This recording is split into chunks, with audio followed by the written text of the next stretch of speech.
Hi, I'm Neal Urwitz, the Director of External Relations at the Center for a New American Security.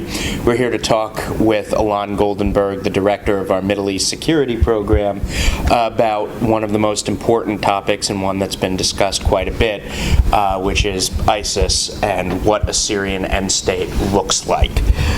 So, Ilan, this is one of the things that we've heard a lot about.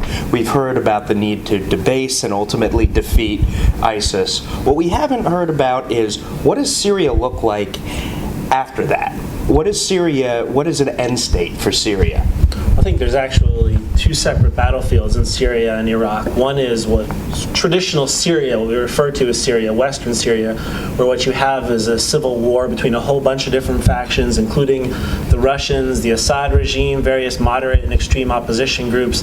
And there, ultimately, you're going to have to come to some kind of a political arrangement that works for everybody, probably a decentralized system of some sort where most of the power is in these different parts of the country, whether it's the Kurds, Sunnis, Alawis, different groups, but everybody can agree to it. In eastern Syria and western Iraq, or we might call Sunnistan or Isistan, it's a different game. You're not looking for a political agreement. You're also ultimately looking for a solution that actually requires overrunning and taking over that territory, and then holding that territory. And the big question is, where is that hold force? Who's going to actually take that territory that ISIS currently controls and hold it? Well, and who's holding it, and to what end? Are we looking at somebody who will go ahead and commit the same sorts of atrocities ISIS has, or are we going to be able to have some sort of partner in the area? Well, this is, I think, a central question. We spend too much of our time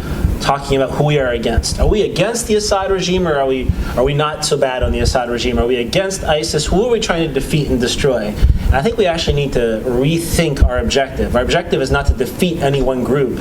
Our objective is actually to try to find groups and organizations, people who are acceptable to the United States, that we can work with, and help build those groups up in combination with our partners throughout the country, so that you don't replace the Assad regime with Jabhat al-Nusra, which is an al-Qaeda affiliate. So you don't replace ISIS with Shia militias supported by Iran that will only create a new ISIS and a new Sunni backlash inside of Iraq and eastern Syria. And that's how we need to think about this challenge.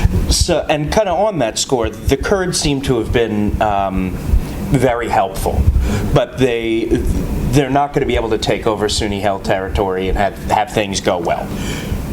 Which leaves who? Who are the allies we can be for? Well, I think this is what we need to think about and develop a strategy that looks region by region and area by area in the country.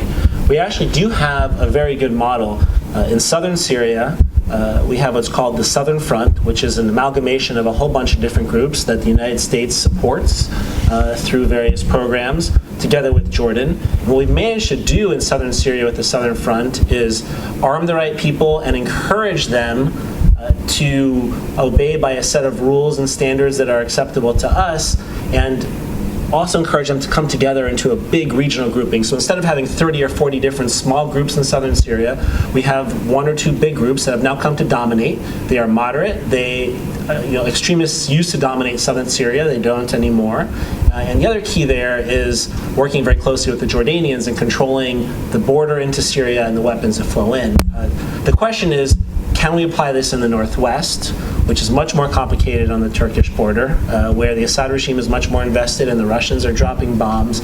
And can we do this in the east, where an ISIS-held territory, which is Sunni territory, where we probably have to work much more with local tribes and others? It's an open question. It's going to be more difficult there, but we have a model that's worked, and we should try to apply it to these other cases. There are groups there that we can empower and work with. And one last question: given the slow-moving disaster that's happening in Aleppo,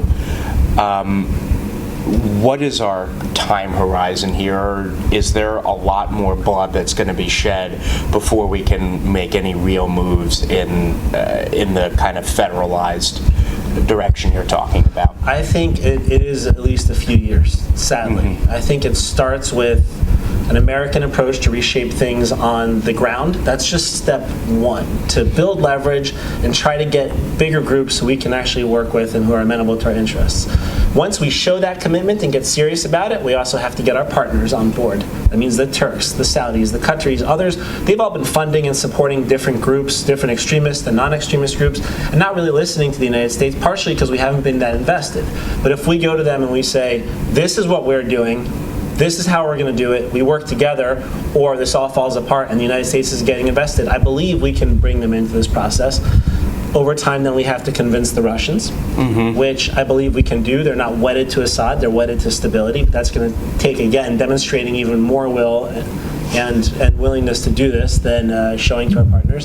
And then eventually we're going to have to convince the Iranians, who I think can also live with that kind of a solution, as long as they're still an Alawi-controlled center of the country and they still have their resupply lines into Hezbollah and Lebanon. And once you've convinced all of them, then you have to convince the various parties, the Syrian opposition and the Assad regime, to come to some kind of an agreement. So it's a step-by-step process. Changing all of that starts by changing things on the ground, but it's going to take a lot of time. Unfortunately, I think that's the only way to do it. The approach that we're using right now of trying to negotiate this agreement first just isn't going to work. And at least we're moving towards a real endpoint.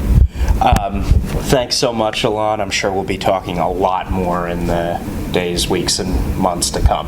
Great, thank you.